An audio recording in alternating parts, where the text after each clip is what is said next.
Hey everybody, looks like we're live. At least I'm hoping that this is all playing out and that we're live. This is Roberto Blake of RobertoBlake.com helping you create something awesome today. Welcome to another YouTube Live Q&A. Typically, I would do this on a Friday or Saturday, but I'm on my way to CVX Live to actually speak and be an instructor alongside Tim Schmoyer, Daryl Eves, Jeremy Vest, my friend Owen Hemsath, and hang out with a lot of look like changes to YouTube. This is going to be a shorter live stream than I usually do because, one, I want to, more than anything, inform you guys about the major changes to YouTube policy, and I also want to get a little bit of feedback from you guys as the community about what you think on this. And what I want to do is I do want to encourage you to watch Philip DeFranco's video from today. Today is July 2nd, 2017. Watch the Philip DeFranco show from today because he gets into this and I agree with a lot of his points, but there are some points I have of my own that I think need to be addressed, and he did cover a large portion of it in his show, but it wasn't dedicated to just this issue because that's just the nature of the show, and I believe this topic needs its own forum, and I kind of want to facilitate some of that here. And I might do another video about this that's recorded and where I put together some of my notes on this. But I think I need to explain the YouTube's policy. Many of you already are aware of the adpocalypse. Some of you are aware of shadow demonetization and shadow banning. There are a few other things that are taking place that you need to understand. And part of it is the artificial intelligence of the YouTube algorithm. And it will specifically affect creators August 2nd, for those of you asking in the comments. August 2nd is here in the YouTube blog, and I'm going to pull that up on the screen here for you guys real quick so that we can talk about this. So you should be seeing the official YouTube blog and some of the updates to the policy, and I'm going to read some of this and then I'm going to explain. An update on our commitment to fight terror content online, Tuesday, August 1st. Over a month ago, we told you about the 4 new steps that were taken: better detection and fast removal driven by machine learning. For those of you not listeners, that's going to be the part here that is interesting and that we need to talk about the most. What we want to do is give you an update on these commitments. Better detection and faster removal driven by machine learning. We've always used a mix of technology and human review to address ever-changing challenges around controversial content on YouTube. We recently began developing and implementing cutting-edge machine learning technology designed to help us identify and remove violent extremism and terrorism-related content in a scalable way. We have started rolling out these tools, and we're ready to see some positive. We're already seeing some positive progress. Now, what you need to understand about the adpocalypse and a lot of these things moving forward is that it was not the Wall Street Journal, mainstream media's fault. They were used as a tool primarily by videos, which almost never happens, by the way, but it does on occasion, to the attention of the traditional media, the print media, mainstream media, in violation of their patent, which means that there's a substantial amount of patent trolling. When there's an innovation or something that you have a patent on and you're hitting people over the head with it so that they're forced to come and bring you to the table or license or extort money from you, that's the issue here. And so the mainstream media was weaponized in this regard, and that, as a result, had the unintended consequence of hurting the YouTube of their online revenue if they were news channels, both on the left and the right and anyone in between, etc., if their primary living was done from Google and YouTube AdSense. So that's why this happened, and now you're seeing how Google was forced to respond to it because the biggest advertisers pulled their advertising based around this issue, and they had the umbrella of extremist content and terrorism to do it. But the companies also said, well, we don't like that some of our ads are showing against hate speech too, so it's not just that, and so that expands the umbrella, or controversial content. And what happened was, the reason that it went on for so long was, you have to understand marketing. I worked as a marketer in corporate America. You have to understand that people in marketing, not all of them are tech savvy. Not all of them understand these platforms and YouTubes. They're just obligated to get numbers that their employers are happy with, and that's it. But if the employer is reading an article in a newspaper publication, the old media that they care about, they start giving a much more scrutinized eye. They start looking over an employee's shoulder a lot more about where their money is going. So for those who want to frame this partly as a free speech argument, I understand where you're coming from, but it's not a free speech argument. It's a money argument. It's about what, as a company, do we want to subsidize in the form of the ad revenue. And then from YouTube's part, about the content even existing on the platform, YouTube's paying for the servers, they're paying for the technology. It's about what, as a company, are they willing to subsidize. When you want free speech, it has to be on your own dime, or it's not free speech because you're not in control. I don't know that everyone will agree with me about that, but I think that it's a reality under free speech over a tweet. This almost happened in the television shows, and Viacom wanted to actually come after YouTube and Google completely. The content strike is, but if it's a choice between individual creators or even have it die on the hill doubled, it means that they found a way to address this problem without violating the patent from Eric Feinberg and his company, which means that the thing that got the adpocalypse rolling is a moot point, but we're still going to be suffering the consequences, and we're still going to era of YouTube probably for a very long time to come, if not indefinitely. And that's very unfortunate that this all, in my opinion, is the result of somebody trying to make a cash grab and leverage and politicize an issue. And now the result of it is there's some positive good that's come of this, of the fact that these terror videos are getting taken down more rapidly. But the backlash is that it opened the umbrella for not just terrorism, but controversial videos that had previously been allowed on YouTube and allowed to be monetized. And this has hurt a lot of creators. Not the majority, but enough. So that's what YouTube is saying. I want to skip down to this part about tougher standards, because this is what does trouble me a little bit. Even though I'm, again, more so on YouTube's side with this, but I do have concerns and reservations. Tougher standards. We'll soon be applying tougher treatment to videos that aren't illegal, but have been flagged by users as potential violations of our policies on hate speech and violent extremism. If we find that these videos don't violate our policies but contain controversial, religious, or supremacist content, they will be placed in a limited state. That's the part that's worrying a little bit, this limited state. The videos will remain on YouTube behind an interstitial, won't be recommended, won't be monetized, and won't have key features like comments and suggested videos and likes. I was kind of with them up until that last part after monetized, of key features like comments and suggested videos and likes. I think that having the conversation, having the open debate of ideas that are controversial should happen. But I don't necessarily think that a corporation has an obligation to subsidize or facilitate that conversation. So again, from that standpoint, I understand. I don't love it. I wouldn't have necessarily made that particular move, but I understand if you don't want your appliance, your servers, your money going toward allowing this thing for whatever reason that conflicts with your bottom line or your overarching corporate agenda. I don't think that's political in nature. I understand that because most of the content we're talking about will be political in nature, that people want to take it there, but it is more of an economic and business decision of, do I want that to happen on my dime? Do I want that to happen on the platform that I have ownership of? And do I want to facilitate that thing? And do I want legal liability for anything that goes along with that?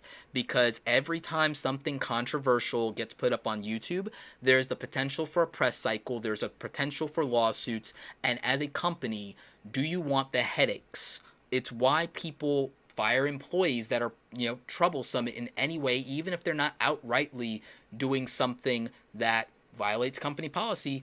They find ways sometimes to deal with that, and it's because, well, you're creating an unnecessary headache, so we'll find a way to deal with you. And in this case, the videos aren't being taken down, so, putting cap. I know this because a lot of employees sign or not of not being able to talk negatively in a public venue about the company that they work for. And in the context of YouTube, we're not employees, but we use their platform. And if we make ad revenue, we're independent contractors. And so you have to really think about that. So it's, for me, what's worrying is I don't like the limiting of comments and likes. That bothers me of them taking that feature out. I think that they could have, or protecting their money. money is money at the end of the day, right? I think that a lot of people come to YouTube with the idea that they can do things that they want to do and be able to be paid for it and make money and have some mobility and freedom that they may not be able to have in their corporate job. So that's where it gets a little gray for me, because again, I'm very pro creator, but I'll protect the people who are watching terrorist recruiting videos to other videos that might change their mind instead. And so that's where like YouTube leaves it. I've linked this article down below. The comments on this, as you can imagine, are far-reaching and ranging. A lot of people are very unhappy. People are talking about switching platforms. People are talking about moving to VidMe and Vimeo. And here's what I would say about a competitor to YouTube. The reason that there's not a real competitor to YouTube, and why, in my opinion, there will never be a competitor to YouTube, not truly, is because Google has the infrastructure, the scale, the advertiser relationships, the greatest engineering team in the world. They have so much leverage. They have such a collection of resources. They have so much data that I don't think you can compete with them. And I like competition because it works out better for all of us, but I just don't think that it's possible at this point to truly compete with them. Now, Alex Fishing TV, you're saying that that's just an excuse for YouTube to go after conservative channels. That's not true. Channels like the David Parkman Show got demonetized. Alex being silly and can't say that, or explosives, and people say it doesn't affect DIY channels. They're wrong. It affects DIY channels that do more dangerous things with pyrotechnics. I've seen that. And so it's not politicized. It's just not. Here's what I will say about this, Alex, when it comes to some of the channels that you're talking about. Look at the titles, descriptions, and tags that those titles use. Those channels are using titles, descriptions, and tags that are very clickbaity in the way that they are controversial, meaning that if you were to look at the metadata, because that is what algorithms are not politically biased. Algorithms are not politically biased. They are cold, logical terminators. And that might be good and bad. But here's the thing. If your titles and descriptions or tags are what a robot... Because do you really think the robot knows what your political view is? Do you think the robot knows whether you're a conservative or a liberal or a moderate or a libertarian or a freaking commie hippie? Do you really think that the robot differentiates and really understands that? Robots have to deal in input and then analysis, meaning that if I type in things, that's what the machine has to work with, Alex. Okay? So for you and everybody that's left and right and thinks that YouTube has a political agenda, YouTube's political agenda is called capitalism. Okay? That's what it is. I know everyone would like to think that everybody's out to get them, but it's not. It's called money. And so that's the real issue here. The real issue is that if you in your metadata were to phrase something in a very neutral tone in the title and description and tag, the odds are it's not going to get flagged. And if in the closed captions or the automated closed captions, if the way that you're phrasing things, if you're not screaming at the camera and screaming rhetoric and you're making an intellectual point, then you will be fine.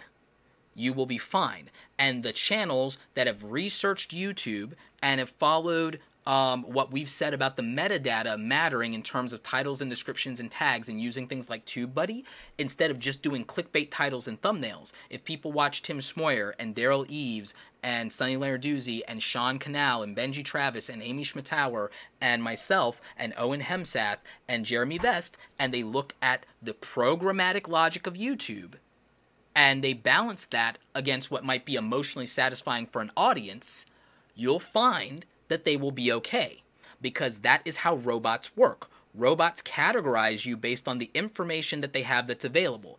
If you change the information that is available to a robot to make a discerning decision, then guess what? You've just circumvented that part of it, haven't you? Now, if a human goes in and then flags it and says, hey, take a look at this, and then someone else recategorizes it and makes a decision, that is different. And then there you have an argument. But here's the reality. Creators are often lazy about the technical aspects of YouTube. They are brilliant when it comes to filming and editing and being an on-camera presence, but when it comes to technology and when it comes to understanding filling in all these blanks in YouTube and looking at the analytics and looking at the algorithm, most people just don't do it, or they get overwhelmed. And then they cry out and say that YouTube is attacking them or YouTube is censoring them, when they just don't know how to use the tool in a way that would benefit what they're trying to do. So, I mean, that's the real issue. So, the machines, you know, somebody is saying the machines are programmed in a way that YouTube could program them to ban anything but liberal. Do you realize how complicated that would be? Do you realize how hard that would be? And then they don't have an incentive to do that monetarily. They don't have an incentive to do that monetarily. And YouTube, again, is a corporation. Okay? At the end of the day, I mean, you know, and last time I checked, you know, Citizens United made corporations people that can donate money. So I don't know. You tell me. I have the personal belief that most of the people who run technology companies are moderates like me. I think that most people who run businesses, I think most entrepreneurs, I think most technology companies are moderate in their nature, because there will be things that they will be liberal on and there will be things they'll be conservative on. You know, and I think that's probably the far majority of us. I mean, that's what most of my libertarian friends keep trying to tell me, is that they are socially liberal and they're fiscally conservative. I think that there are many entrepreneurs that identify with that.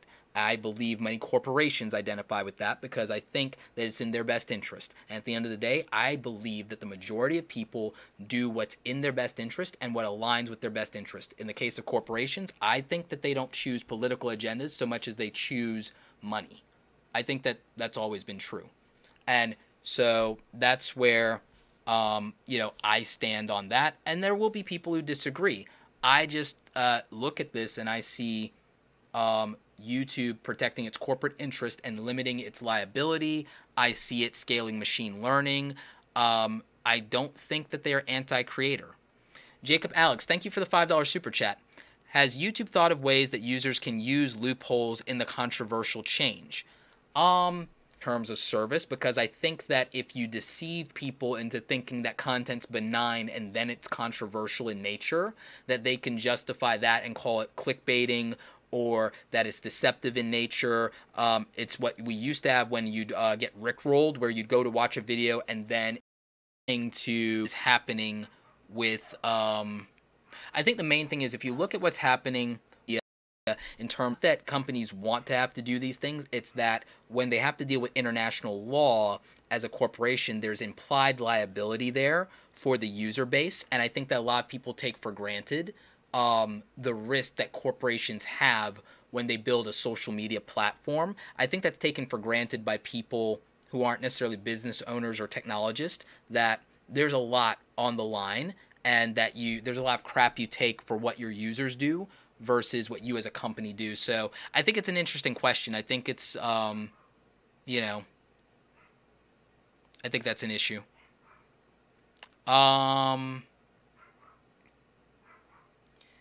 Oh, you guys are saying that I might be trying to stream into high resolution. It's the resolution that I've always streamed in, and it's always been fine up until now.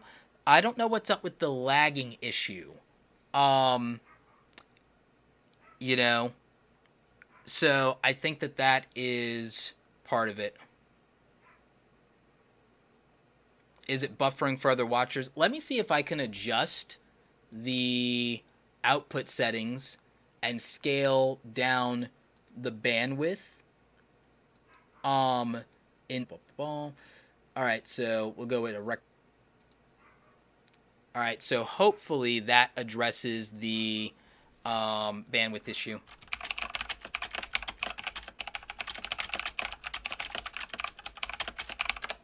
All right, so yeah, I just scaled back the quality just a little bit. Hopefully that addresses the buffering issue. So I hope that helps. Leave that.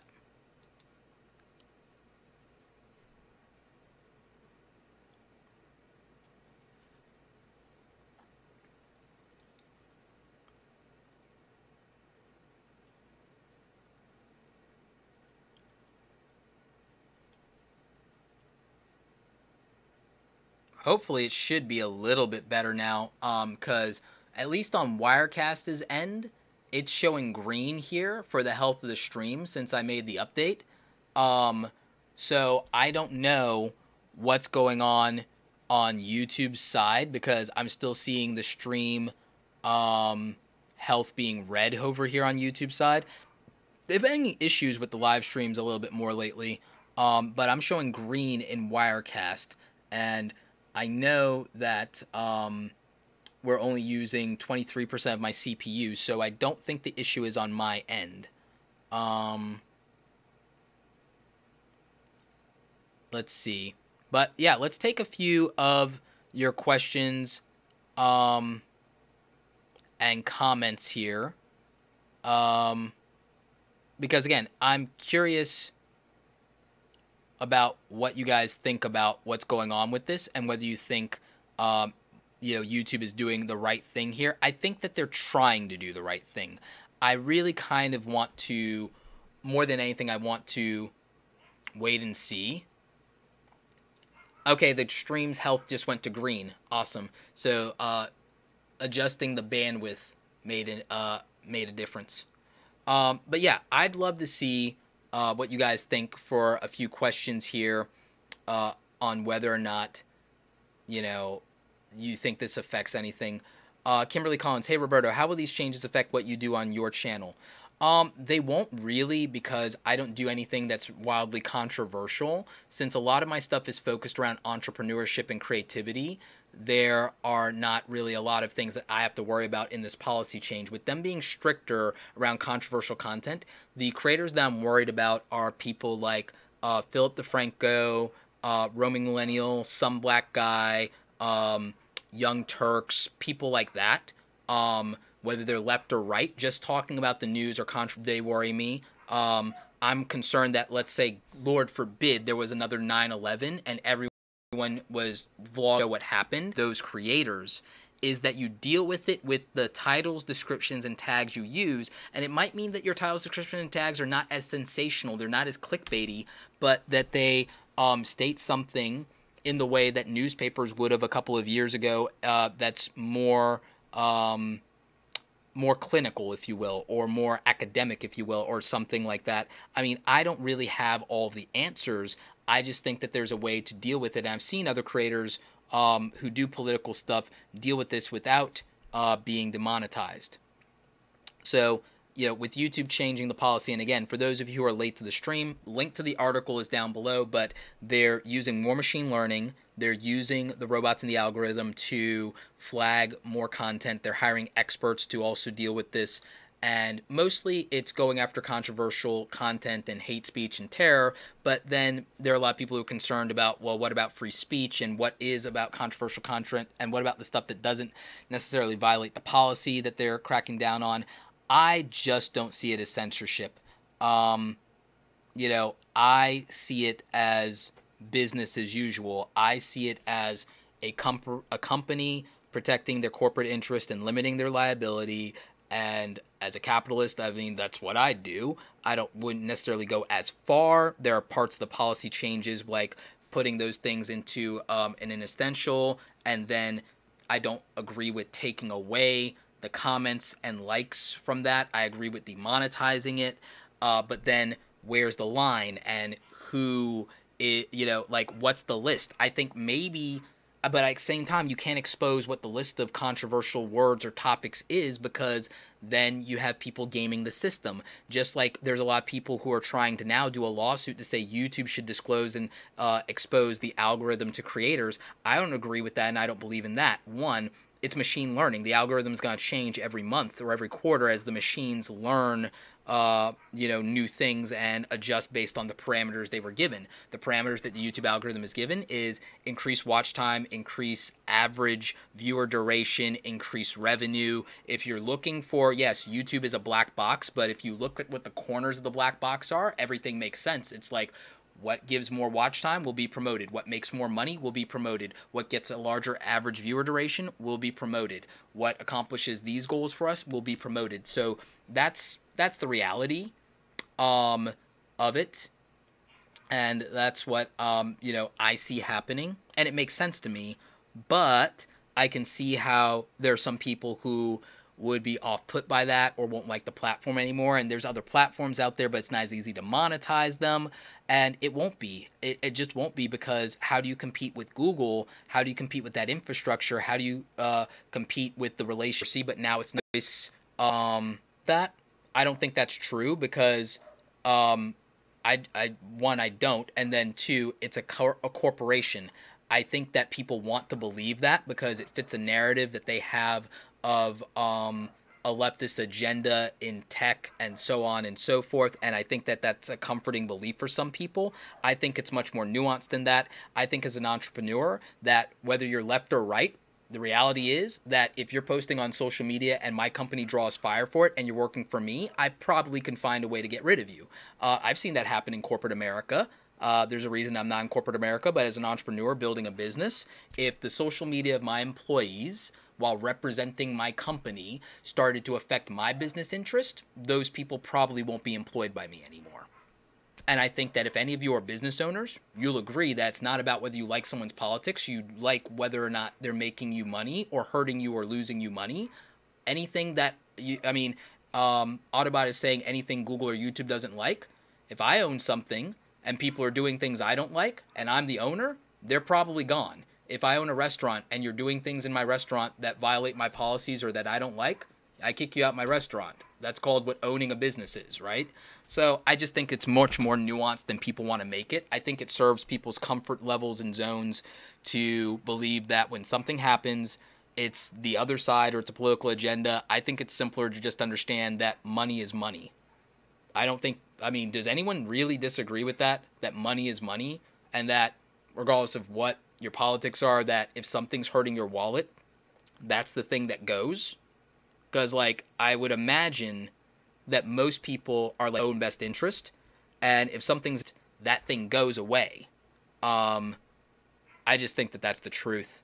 But again, it's my opinion. But I just think that it comes down to money. I think it comes down to corporations doing what's in their own interest, doing what makes sense for their business plan, their business model, things not advertising, their shareholders, etc. I think that they're more beholden to that than anything else when 80% of their revenue is there.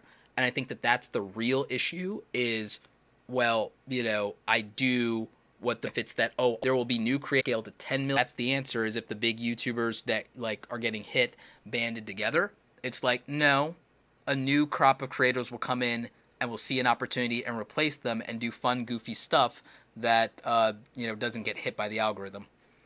Katie Olenek, thank you for the $5 super chat. Roberto, thanks for all the value you bring to the community. Thank you for the $5 super chat. Appreciate it. Hayat asks, what's the best live streaming program? For me, I think Wirecast. If you need a free one, OBS. So that's what I think.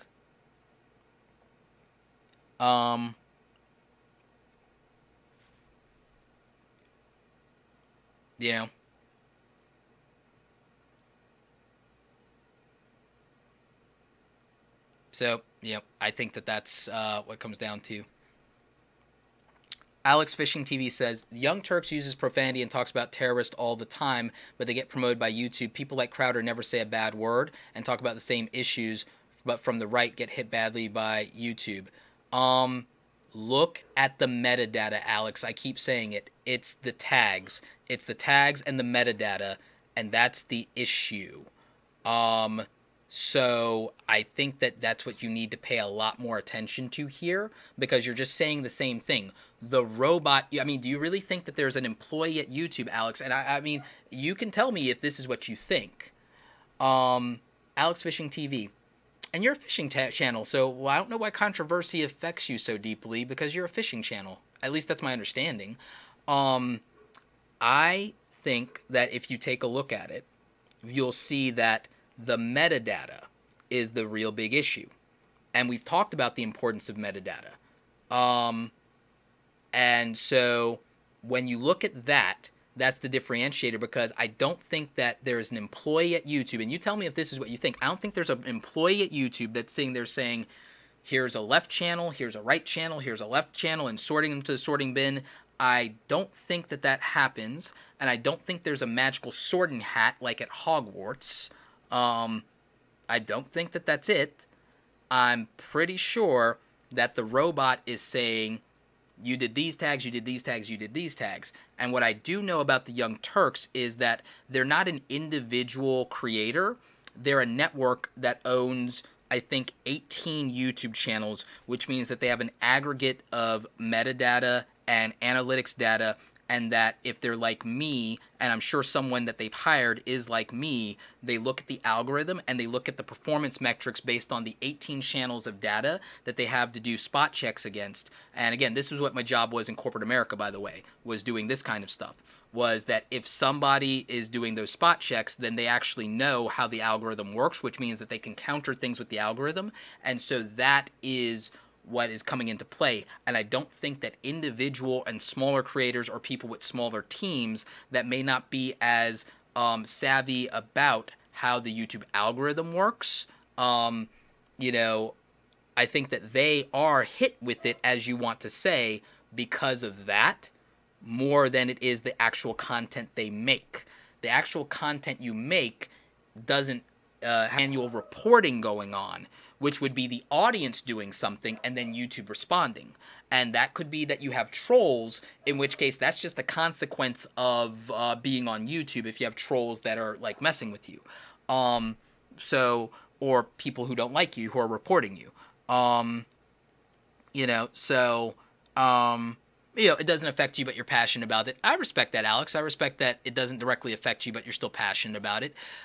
So I think that it comes down to if, say, someone like, all right, let's say, for example, Steven Crowder hired a YouTube expert or a YouTube algorithm specialist or a YouTube account manager that understands these things. And the goal was, hey, get more of our videos demonetized, or sorry, don't get more of our videos demonetized, counter that, or help us on not getting suppressed on the algorithm or whatever, then they could easily do that.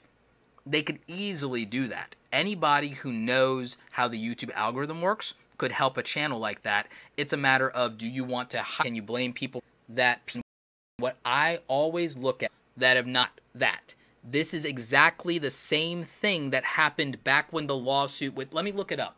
Let me look up the YouTube Viacom lawsuit to make a point here. YouTube Viacom lawsuit. I'm going to, okay, so here is the Wikipedia entry. I'm going to go to it. So here's my point. So, this was back in, whoops, hang on. All right, so this was back in 2010, and 2012 and 2013. If you think about the quote-unquote heyday of YouTube, after 2013, everything changed, right? After 2013, big algorithm changes. And again in 2015, by the way, and now recently in 2017. Had nothing to do with who was in office, had to do with the corporations, okay? So that's where the issue with the $1 billion lawsuit against Google and YouTube, and this is back when they were much less profitable, and this is going back, by the way, to 2007. Google acquired YouTube in 2006. YouTube was started and launched and founded in February 2005. So look at how long the copyright issue goes back with YouTube. Everything. Viacom's one of the 6 media companies in the world, like the real media companies. Like, that's the thing, right? So this became an issue, and YouTube had to make several changes and concessions to get around this. Otherwise, and I think I spell his name right, Eric Feinberg, the Richard Lewis interview too. Okay, meet the man behind YouTube's sudden ad crisis. He has a patented fix. This was March. Okay, this is the issue. Nothing to do with the election. If you're worried about the timing, and I understand how you could be, if that's what your concern is as a conservative, here's what you need to be looking at. Patented fix. This is what I mean about follow the money, ladies and gentlemen, and why this is not political in nature. It is about money. And look at the names here. General Motors, Walmart, Verizon, AT&T. That's a lot of ad revenue. co-owner of a patent issued in December for a computerized system and method for detecting fraudulent or malicious enterprises. His system works in part by analyzing when videos and websites contain words that appear alongside phrases like this one here that I'm not going to say, and other, because I understand what happened. And this is the story that no one wants to talk about.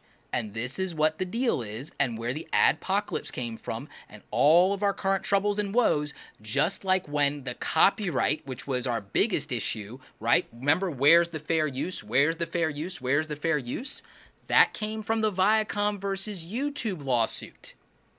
So, when I say that I trust YouTube on this, and that I don't think it's political in nature, this is what I'm citing. This is where I'm getting my information from. This is why I always come back to, well, who makes money on this? So, it's always back to the money. It's always back to the lawsuits. It's, it's always an issue. CanalCon TV, thank you for joining. Roberto, do you think that YouTube advertisers are wasting money with ads on on channels for young teenagers? I think so. No 10-year-old boy will use most of the products advertised. What do you think? I remember watching ads as a kid that then the brand still means something to me as an adult. And I also understand that you'd be surprised who's watching these channels, and sometimes it's families and you just don't know. And I think that if they can find data to justify it, they will. I mean, why are brands advertising in Snapchat, right? That's a young audience too. Why were people paying massive brand deals to Viners back in the day, right? I think that if they have a... if they are spending that money, unless somebody is letting a 25-year-old employee just spend the money willy-nilly, I think that they have data to justify what they're doing. So I would say it depends on the individual brand, and I think it depends on their objective. So that's what I would say. A quick recap of the ad changes is I want you guys to go to the official Google blog, which I've linked down in the description, and this is my last run of it before killing the stream for tonight.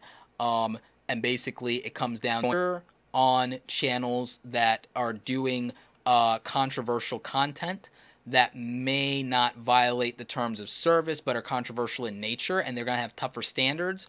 I'm concerned about some of that. I think some of that might be an overreach, but it's their platform, it's their company, it's their money. So at the end of the day, I kind of side with that. I understand a lot of people won't agree with me on that. I know a lot of people think it's censorship.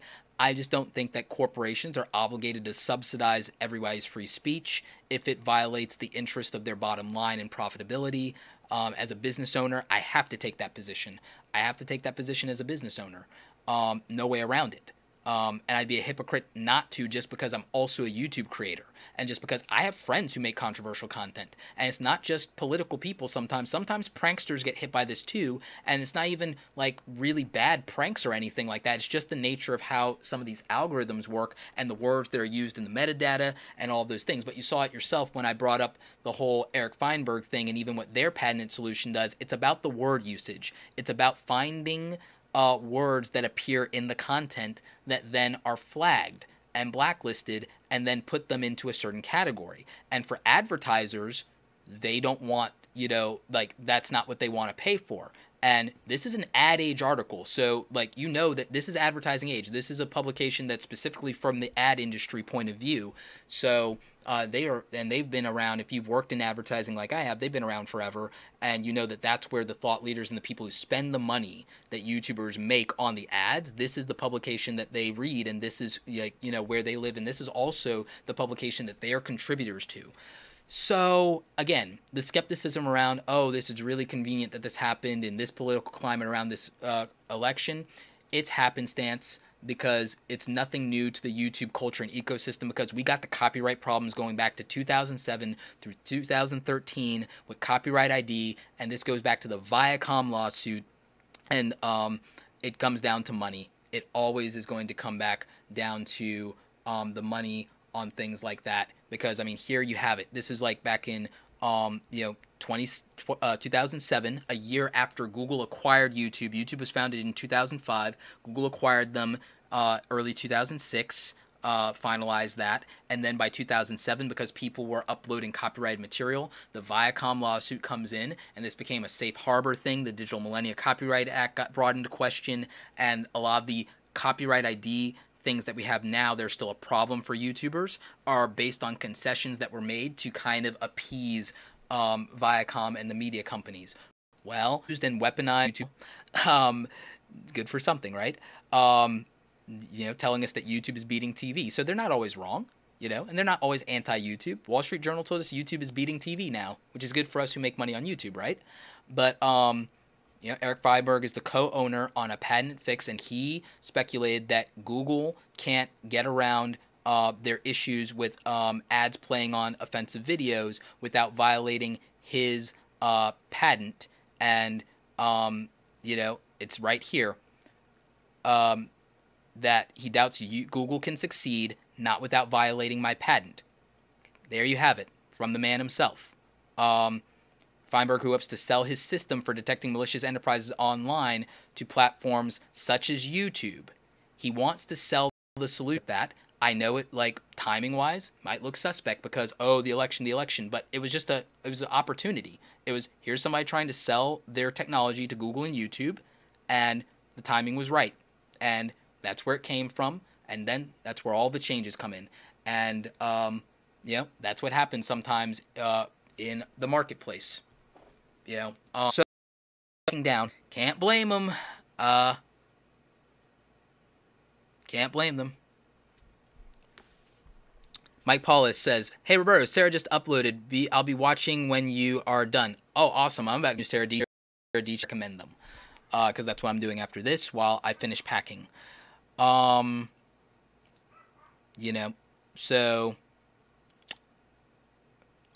Artist Vibes says, YouTube also has to share the revenue when you translate songs. I have a channel about song translations. I don't make money, but the music companies monetize my translations. Oh, that sucks. But see, that's what happened with the copyright thing from 2007 through 2013. That's part of what one of the concessions probably was that, and that's why I don't think this is a free speech issue. I think it comes down to back to the monies, always back to the monies. It's profits. Aiden Z, I think I sent you an email reply, so check that out. If not, I'll check your newest email on that. Daniel Rubik says, Roberto, apart from YouTube channels with questionable, controversial content, do you think that friendly educational channels will be affected to a particular extent? Only if they cover something that maybe dips its toe into that arena based on something. Like, I could imagine that there might be an issue where someone like Hank Green might cover a topic and he's covering it from an education standpoint, but it might have words that get flagged just based on the nature of what it is. I could see that happening, so it's a question. I could also see historical education channels that deal in history and previous wars and governmental changes and regime changes and things like that. I could see education channels that talk about economics and policy somehow possibly getting caught up in some of this too, just depending. But then they can usually appeal. So, that's something to think about. So that's where I worry, is that, I think some of that can be an issue. That's where I think education channels could get hit with that.